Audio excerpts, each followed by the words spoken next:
Hello, welcome to Dundrol's podcast. I'm Rose Justin. Today we're reviewing the second film in the Hobbit Trilogy, directed by Peter Jackson, which came out in 2013. I watched this on Sunday. The reason why this review was delayed was because I messed up my back. I don't know how I messed up my back, but I messed up my back. So the last 2 days have been pretty killer. Alright?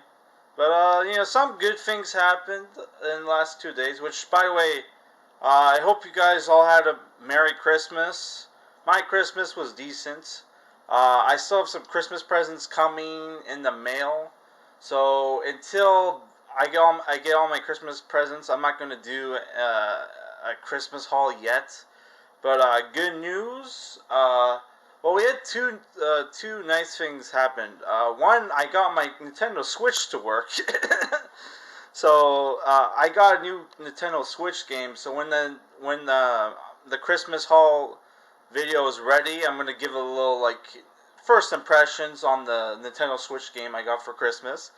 And another good thing that happened is Jason Trost, the star and co-director of the FP, commented on my review for the FP, which is a 2011 or 2010 indie film. Right, it's been a while since I reviewed it. That video only has 5 views, and he commented on it, which it's him because you go on his channel, he has all the stuff.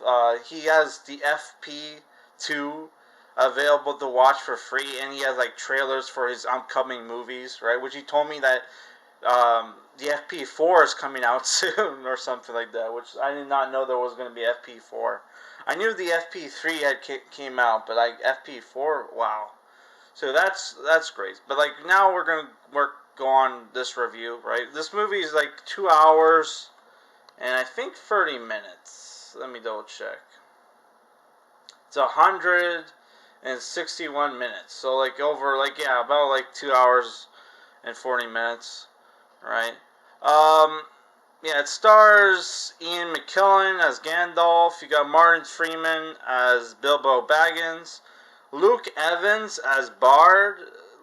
What's his name? Lee Pace as King Fiandredel. The King of the Wood Elves, who is Legolas' father. Legolas shows up, played by Orlando Bloom. And you have Lily Elgin, or however you pronounce her name. The girl from Lost, who did not do a lot of stuff since Lost, but came out of nowhere to do this and play the Wasp in the Marvel films, right? And also you have Stephen Fry is in this film. So this movie, it takes place right after the events of the first film. They're hiding from Azog and his hunting pack of orcs, right? Which they're able to sneak past him and meet this skin changer called Bjorn, who can turn into a giant bear, right? Who was hunted to his race was a hunted extinction by the orcs, so he lends the dwarves some ponies, right?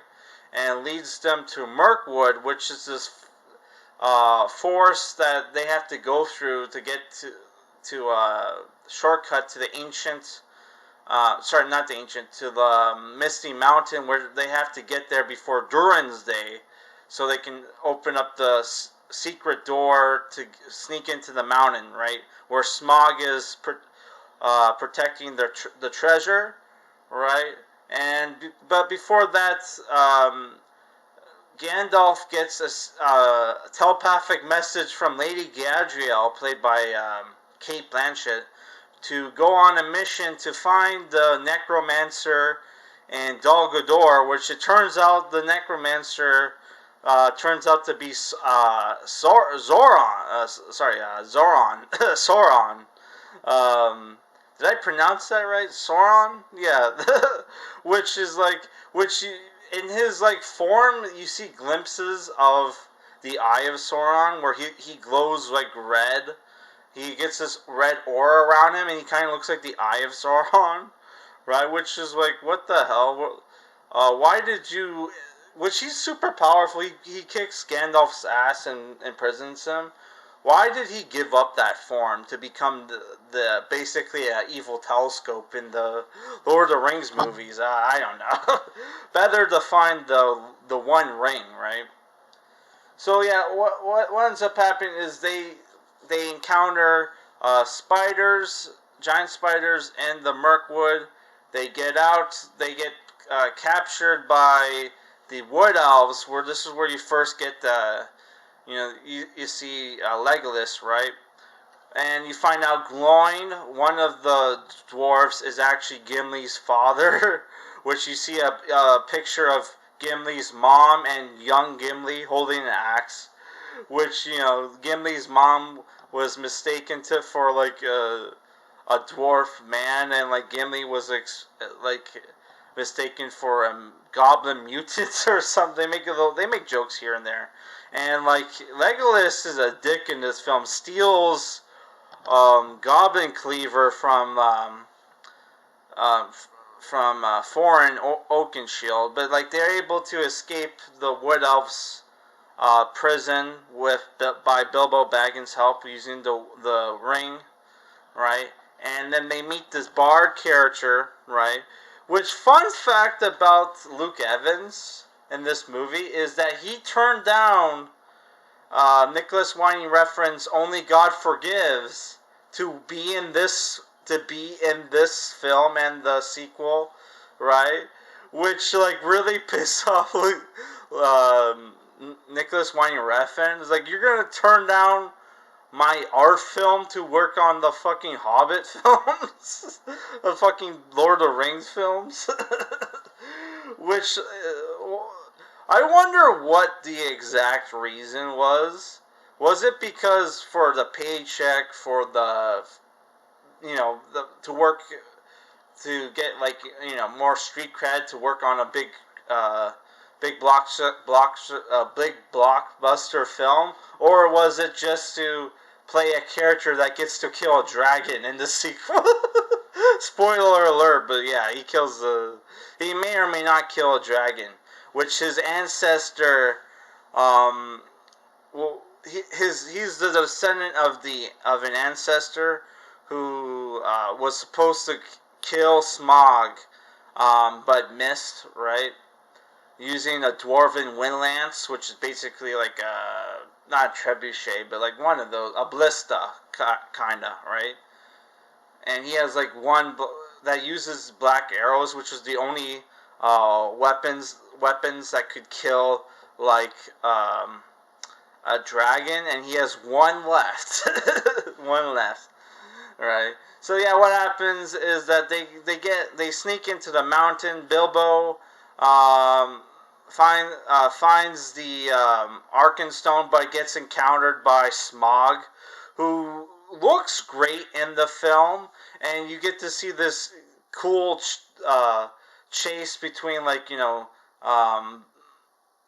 dwarves and the dragons, and the dwarves come up with this plan to kill Smaug, right? Which unfortunately doesn't work, but it was a really cool plan, right? Where they use this massive furnace to melt a shitload of gold, which they use where they lure like Smaug into a trap to drown him in like gold slag, right? Liquid gold, hoping to, like, I don't know, encase him in gold or burn him alive. But he just flies out of the mountain, is able to, like, get the gold off him, and the movie ends with him heading to Lake Town to kill the people that live there, right? And that's how the movie ends. So it has this really awesome ending where that gets you really hyped for the sequel, right? Because and then, like, there's the whole, like, subplot where what's Gandalf, how the hell is Gandalf gonna get out of Dol Guldur, right? And I don't know, I really enjoyed this movie.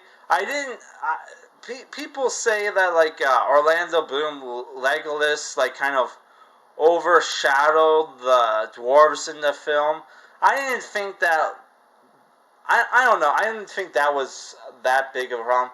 One thing that kind of bothers me is there's like a love triangle between Legolas, This chick and the dwarf archer who has a thing for the elf girl, and the elf girl has a thing for him, right? There's a bit of like a love triangle there, which is like who's ever heard of an elf hooking up with a dwarf? Like, dwarves and elves are have like a natural like rivalry, right? I don't know. I enjoyed the film, but like yeah, I thought the action scenes were great. The cinematography was great. I did think um, Legolas was like I didn't think he kind of is in the movie. I don't know.